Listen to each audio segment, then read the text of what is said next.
ஏழுமலையான் ஆறாம் பகுதி. தனது கணவருக்கு ஏற்பட்ட கஷ்டத்தை போக்குவதற்காக லக்ஷ்மி தேவி மகேஸ்வரனிடம் சென்றார். தங்களுக்குள் ஏற்பட்ட கருத்து வேறுபாடை அவரிடம் கூறி தனது அவசரம் காரணமாக திருமால் பூலோகம் சென்று ஒரு புளிய மரத்தின் கீழ் அன்னபானமின்றி தவம் இருப்பது பற்றி எடுத்து கூறினாள்.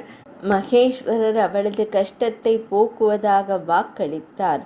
பிரம்மதேவரை வரவழைத்தார். பிரம்மனே, நாம் இருவரும் பசு கன்றுவாக மாறி நாராயணரின் இருப்பிடத்திற்கு செல்ல வேண்டும்.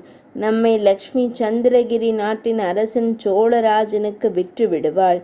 நாம் அந்த நாட்டில் தவம் செய்து கொண்டிருக்கும் நாராயணரை தேடிச் சென்று அவரது பசி போக்க பால் புகட்டுவோம் என்றார். லக்ஷ்மி தேவி மகிழ்ச்சியடைந்தார். இதன் பிறகு பிரம்மதேவர் பசுவின் வடிவையும் மகேஸ்வரர் கன்றுக்குட்டியின் வடிவையும் அடைந்தனர். லக்ஷ்மி தேவி அவற்றை மேய்ப்பவள் போல வேடமணிந்தாள். பசு கன்றுகளை ஓட்டிக்கொண்டு சந்திரகிரிக்கு வந்து சேர்ந்தாள். அந்த பசுவும் கன்றும் அந்நாட்டு மக்களை கவர்ந்தன. இது போன்ற உயர்ந்த ஜாதி பசுவை நாங்கள் இதுவரை கண்டதில்லை. இதன் மடு மிகவும் பெரிதாக இருக்கிறது. ஒரு முறை பால் கறந்தால் உலகத்திற்கே போதும் என்கிற அளவிற்கு பெரிதாக மடு கொண்ட பசுவை அதிசய பிறவி என்றே கூற வேண்டியிருக்கிறது. இது எங்கள் தேசத்திற்கு கிடைத்த மாபெரும் பொக்கிஷம் என்றே கருதுகிறோம். இந்த மாட்டிற்கு சொந்தக்காரி பேரழகு பொருந்தியவளாக இருக்கிறாள்.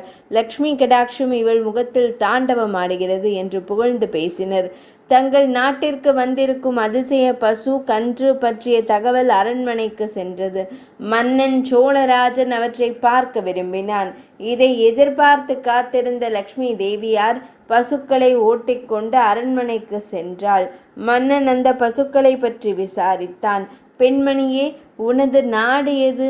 எந்த நாட்டில் இது போன்ற உயர் ஜாதி பசுக்கள் இருக்கின்றன? இதன் சிறப்பம்சம் என்ன? தெளிவாக கூறுவாய் என கேட்டான். லக்ஷ்மி பிராட்டியார் அவனிடம், மன்னனே, இந்த பசுக்களுக்கு உணவிட சாதாரண மனிதர்களால் இயலாது. இவை மிக அதிகமாக சாப்பிடும். ஆனால் உணவிற்கேற்ற பாலை இந்த ஊருக்கே தரும். நீ அரண்மனை வாசி, உன்னால் இதை வளர்க்க முடியும். இந்த பசுக்களுக்கு தேவையான உணவை கொடுத்து வா, உன் நாடே வளமாகும் என தெரிவித்தாள். சோழராஜனுக்கும் அவனது மனைவிக்கும் அந்த பசுக்களை மிகவும் பிடித்துவிட்டது. உலகத்திற்கே படியளக்கும் லக்ஷ்மி தேவி பிராட்டிக்கு பணம் கொடுத்து அந்த பசுக்களை வாங்கி கொண்டனர். அரண்மனை கொட்டிலில் அந்த பசுக்கள் அமைதியாக நின்றன. அவற்றை கட்டி போட வேண்டும் என்ற அவசியம் வரவில்லை. எந்த பிரச்சனையும் செய்யாமல் சாப்பிட்டன. அதுவரை அப்படிப்பட்ட பசுக்களை பார்க்காத பராமரிப்பு ஊழியர்கள் ஆச்சரியமும் ஆனந்தமும் கொண்டனர். சோழராஜன் தலைமை பசு பராமரிப்பாளரை அழைத்து, சேவகனே, இந்த பசு கறக்கும் பாலை மட்டும் அரண்மனையில் ஒப்படைத்து விட வேண்டும். இதன் பால் தெய்வாம்சம் மிக்கது என இதை என்னிடம் விற்ற பெண்மணி கூறியிருக்கிறார். இவற்றை வெங்கடாச்சல மலைக்கு அழைத்து சென்று மேயவிடு. மிகவும் கவனமாக பார்த்துக்கொள் என சொல்லி அனுப்பினான். பராமரிப்பவர்கள் அந்த பசுக்களை வெங்கடாச்சல மலைக்கு ஓட்டி சென்றனர். சேவகர்கள் மதிய வேளையில் ஓய்வெடுக்கும் நேரத்தில் அந்த பசுக்கள் மந்தையை விட்டு பிரிந்து மலையிலிருந்த புளிய மரத்தின் அருகில் சென்றன. புற்றுக்குள் ஸ்ரீமன் நாராயணர் தவத்தில் இருந்தார். அவர் மீது அந்த பசு பாலை சொரிந்தது. திடுக்கிட்டு விழித்த நாராயணன் மேல் நோக்கி பார்த்தார். பால் வடிந்து கொண்டிருந்தது. வாய் திறந்த அந்த பாலை பருகினார். இப்படியாக தினமும் அந்த பசுக்கள் புற்றுக்கு சென்று அதனுள் அமர்ந்திருந்த ஸ்ரீஹரிக்கு பாலை சொரிந்துவிட்டு வந்தன. மிகுந்த எதிர்பார்ப்புடன் வாங்கப்பட்ட பசு பால் கொடுக்காததால் அரண்மனையில் பிரச்சனை ஏற்பட்டது. இவற்றை விற்க வந்த பெண்மணி அரசனையே ஏமாற்றி விட்டாளோ என்று பேசிக்கொண்டனர். மகாராணி பராமரிப்பாளனை அழைத்து, இந்த மாடு பால் கொடுக்கிறதா இல்லையா? ஒருவேளை நீயே இந்த பாலை குடித்து விடுகிறாயா? உண்மையை கூறாவிட்டால் உன் தலையை எடுத்து விடுவேன் என எச்சரித்தாள் மகாராணி. அவன் பதறி போனான். அரசியாரே, எல்லா பசுக்களையும் போல இதையும் திருவேங்கட மலைக்கு ஓட்டிச் செல்கிறேன். எங்கள் பார்வையில்தான் இந்த பசுக்கள் மேய்கின்றன. மடு மிகவும் பெரிதாக இருக்கிறது.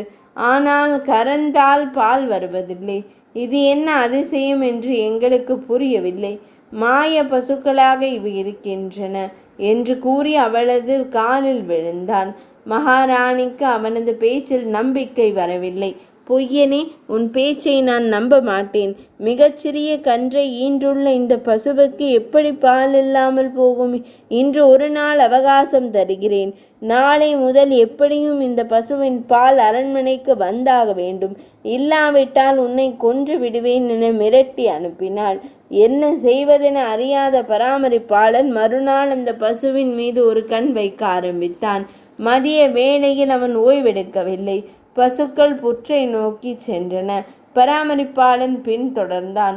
புற்றின் அருகே சென்ற பசு பால் சொரிய ஆரம்பித்தது. அவன் அதிர்ச்சி அடைந்தான். கடும் கோபம் ஏற்பட்டது. தனது கையில் இருந்த தடியுடன் பசுவை அடிக்க பாய்ந்தான். 6ஆம் பகுதி நிறைவடைந்தது.